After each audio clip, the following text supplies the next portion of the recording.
नमस्ते। बिहार की सभी जीविका दीदियों के लिए एक बहुत बहुत बड़ी खुशखबरी है। सरकार एक ऐसी जबरदस्त योजना लेकर आ रही है जो आत्मनिर्भर बनने के सपने को सच कर सकती है। तो चलिए इस सुनहरे मौके के बारे में सब कुछ एक एक करके जानते हैं। जी हाँ, पूरे 2 लाख रुपए, यही वो रकम है जो इस नई सरकारी योजना का सबसे बड़ा आकर्षण है। राज्य सरकार ये मौका दे रही है ताकि महिलाएं अपने पैरों पर खड़ी हो सकें, आत्मनिर्भर बन सकें। आइए अब समझते हैं कि ये पूरी योजना आखिर है क्या और इसका फायदा कैसे मिल सकता है। तो इस योजना का नाम है मुख्यमंत्री महिला रोजगार योजना। और इसका मकसद, जैसा कि नाम से ही साफ है, जीविका दीदियों को अपना काम शुरू करने या उसे और बड़ा करने के लिए आर्थिक मदद देना है। और हाँ, सबसे जरूरी बात, ये योजना फरवरी 2026 से शुरू होने की उम्मीद है। मतलब तैयारी करने का सही समय अभी ही है। तो अब सबसे बड़ा सवाल मन में यही आता है कि भाई, इस लोन के लिए कौन कौन आवेदन कर सकता है, क्या क्या शर्तें हैं इसकी। चलिए इसे एक एक करके समझते हैं, क्योंकि ये जानना बहुत ही जरूरी है।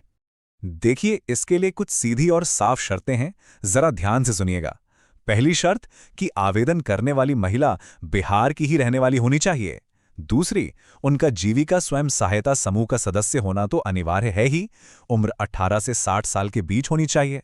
अब इसके अलावा कुछ और बातें भी हैं, जैसे कि महिला या उनके पति इनकम टैक्स ना भरते हों, उनका कोई जीएसटी वाला बिजनेस ना हो और परिवार में किसी की भी सरकारी नौकरी ना हो।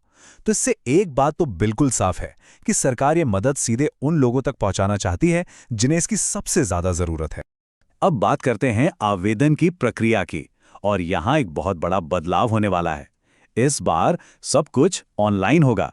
जी हां, सरकार एक नई वेबसाइट और सॉफ्टवेयर बना रही है। इसका सीधा मतलब है कि अब कागज और फॉर्म भरने के लिए इधर-उधर भागदौड़ करने से छुटकारा मिल जाएगा। अच्छा, अब जो बात स्क्रीन पे है उस पर खास ध्यान दीजिए। एक बहुत छोटी सी गलती की वजह से हजारों आवेदन रद्द हो जाते हैं। वो गलती है नाम और जन्मतिथि का मैच ना होना। आपके आधार कार्ड और बैंक खाते में नाम और जन्मतिथि बिल्कुल एक जैसी हूबहू होनी चाहिए। एक अक्षर का भी फर्क नहीं चलेगा। तो फिर कौन कौन से दस्तावेज लगेंगे? चलिए जल्दी से लिस्ट देख लेते हैं। आपको तैयार रखना है अपना आधार कार्ड, बैंक की पासबुक, जीविका समूह का सदस्यता सर्टिफिकेट, पहचान के लिए वोटर आईडी या राशन कार्ड, निवास प्रमाण पत्र यानी कि डोमिसाइल सर्टिफिकेट, अपनी कुछ पासपोर्ट साइज फोटो और हाँ, एक चालू मोबाइल नंबर। और यहां हमारी तरफ से एक प्रो टिप है, एक काम की सलाह। अपना आय प्रमाण पत्र और जाति प्रमाण पत्र भी अभी से बनवा कर रख लीजिए। जानते हैं क्यों? क्योंकि जब योजना शुरू होती है ना, तो आखिरी समय में बनवाने पर एजेंट लोग ज्यादा पैसे मांगने लगते हैं और सरकारी दफ्तरों में भीड़ भी बहुत हो जाती है। चलिए अब ये समझते हैं कि ये पैसा मिलेगा कैसे। अक्सर लोगों को लगता है कि पूरे के पूरे 2 लाख रुपए एक साथ खाते में आ जाएंगे, लेकिन असल में कहानी थोड़ी अलग है। ये समझना बहुत जरूरी है कि ये लोन एक बार में नहीं मिलेगा। ये आपके काम और आपकी आमदनी को देखकर धीरे धीरे दिया जाएगा। सरकार पहले ये देखेगी कि आप अभी क्या काम कर रही हैं और उससे आपकी कितनी कमाई हो रही है। उसी आधार पर लोन की शुरुआत होगी। तो ये प्रक्रिया कुछ इस तरह से काम कर सकती है। चलिए एक उदाहरण से समझते हैं। मान लीजिए शुरुआत में आपके काम को देखते हुए आपको 25,000 रुपए का लोन मिलता है।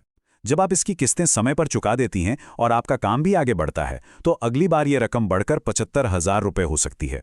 और इसी तरह सही तरीके से काम करते हुए आप धीरे धीरे 2 लाख की सीमा तक पहुंच सकती है।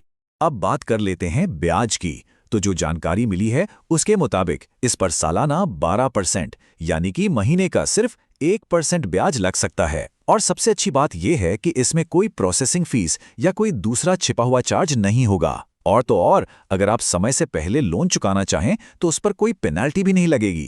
अब हम इस पूरी जानकारी के सबसे जरूरी हिस्से पर आ गए हैं।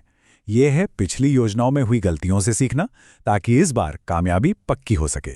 ये जो आंकड़ा आप देख रहे हैं ना, ये वाकई चौंकाने वाला है। पिछली एक योजना में करीब 10 लाख महिलाओं तक पैसा सिर्फ इसलिए नहीं पहुंच पाया क्योंकि उनके आवेदन में छोटी छोटी मामूली सी गलतियां थीं। इस बार हमें यह गलती बिल्कुल भी नहीं दोहरानी है। तो वो गलतियां थीं क्या?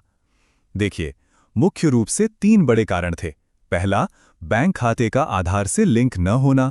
दूसरा, बैंक में केवाईसी अपडेट न होना। और तीसरा, खाते में डीबीटी यानी डायरेक्ट बेनिफिट ट्रांसफर की सुविधा चालू न होना। तो हमारी सलाह है कि आप इंतजार मत कीजिए, आज ही अपने बैंक जाकर ये तीनों काम पूरे करवा लीजिए। और बात सिर्फ लोन तक ही सीमित नहीं है। सरकार का लक्ष्य सिर्फ पैसा देना नहीं, बल्कि सही मायनों में महिला सशक्तिकरण है। इसीलिए लोन के साथ साथ ब्लॉक लेवल पर महिलाओं को नए रोजगार शुरू करने के लिए ट्रेनिंग भी दी जाएगी। यानी ये सिर्फ पैसा नहीं, बल्कि हुनर देने की भी एक पहल है। तो याद रखिए, ये सिर्फ एक लोन नहीं है, बल्कि आत्मनिर्भरता की ओर एक बहुत बड़ा कदम है। इसलिए तैयारी आज से ही शुरू कर दीजिए। अपने सभी दस्तावेज तैयार रखें और बैंक से जुड़े हुए सारे काम जरूर पूरे करवा लें। ऐसी ही जानकारी के लिए सब्सक्राइब कीजिए ऑल कैन स्टडी को। धन्यवाद। चलिए अगले वीडियो पर मिलते हैं।